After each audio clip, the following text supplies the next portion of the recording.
Le Coran, science et récit.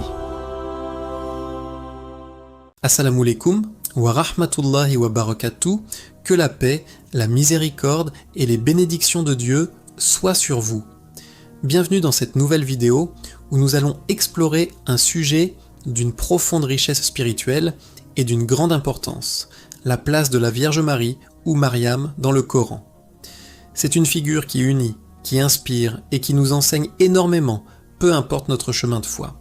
Saviez-vous que Mariam est la seule femme dont le nom est mentionné explicitement dans le Coran, et pas qu'une seule fois? Son nom apparaît 34 fois, ce qui est bien plus que dans le Nouveau Testament.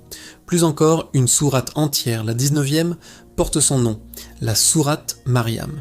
Cela témoigne de l'immense respect et de l'honneur que l'islam lui accorde. Le Coran ne la présente pas simplement comme la mère de Jésus, que la paix soit sur lui, mais comme un modèle de piété, de pureté et de soumission totale à la volonté de Dieu. Le Coran nous raconte son histoire de manière détaillée, dès sa naissance miraculeuse. Sa mère, la femme d'Imran, avait fait le vœu de dédier l'enfant qu'elle portait au service de Dieu. Quand elle donna naissance à une fille, Mariam, elle fut surprise, mais elle tint sa promesse.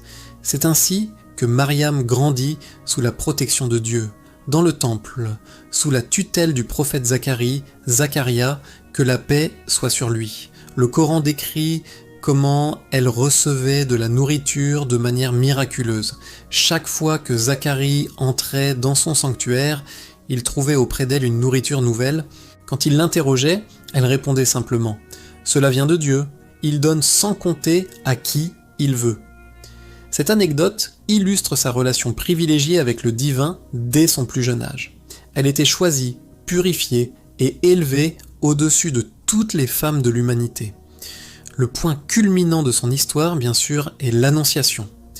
Le Coran relate la visite de l'ange Gabriel, Jibril, qui lui apparaît sous la forme d'un homme parfait. Naturellement, elle est effrayée et cherche refuge auprès de Dieu. L'ange la rassure et lui annonce qu'elle est la messagère d'une bonne nouvelle, la naissance d'un fils pur, Jésus, Issa. Sa réaction est empreinte d'une logique humaine et d'une foi profonde. Elle demande « Comment aurais-je un fils alors qu'aucun homme ne m'a touché et que je ne suis pas une femme de mauvaise vie ?» La réponse de l'ange est une leçon fondamentale sur la toute-puissance de Dieu. « Il en sera ainsi, ton Seigneur a dit. Cela m'est facile. » Ce dialogue met en lumière sa pureté, sa chasteté, mais aussi sa soumission et son acceptation de la volonté divine, même face à l'incompréhensible. La sourate Mariam décrit ensuite les douleurs de l'enfantement. Seule, retirée de sa famille, elle s'appuie contre le tronc d'un palmier, submergée par l'angoisse et la souffrance physique. Dans ce moment de vulnérabilité extrême, Dieu ne l'abandonne pas. Une voix l'appelle, la réconforte et lui montre comment secouer le tronc du palmier pour faire tomber des dattes fraîches et comment boire à un ruisseau qui a jailli à ses pieds. C'est un signe magnifique de la sollicitude divine. Dieu lui demande ensuite de faire vœu de silence si elle rencontre quelqu'un, laissant son fils nouveau-né parler pour elle. Le retour auprès de son peuple est un moment de confrontation intense. Il l'accuse, remettant en question son honneur et celui de sa famille. Fidèle à l'ordre divin, Mariam reste silencieuse et désigne le bébé dans son berceau. C'est alors que le premier miracle de Jésus a lieu. Le nourrisson prend la parole pour défendre sa mère et annoncer sa propre mission prophétique. Il dit « Je suis vraiment le serviteur de Dieu. Il m'a donné le livre et m'a fait prophète. » Ce miracle spectaculaire innocente Mariam publiquement et établit la nature divine de la mission de son fils. Ce qui est assez remarquable, c'est que le Coran ne cesse de louer Mariam pour sa foi, sa chasteté et sa dévotion.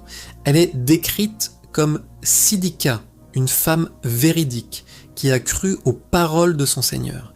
Elle est un ayat, un signe de Dieu pour l'humanité.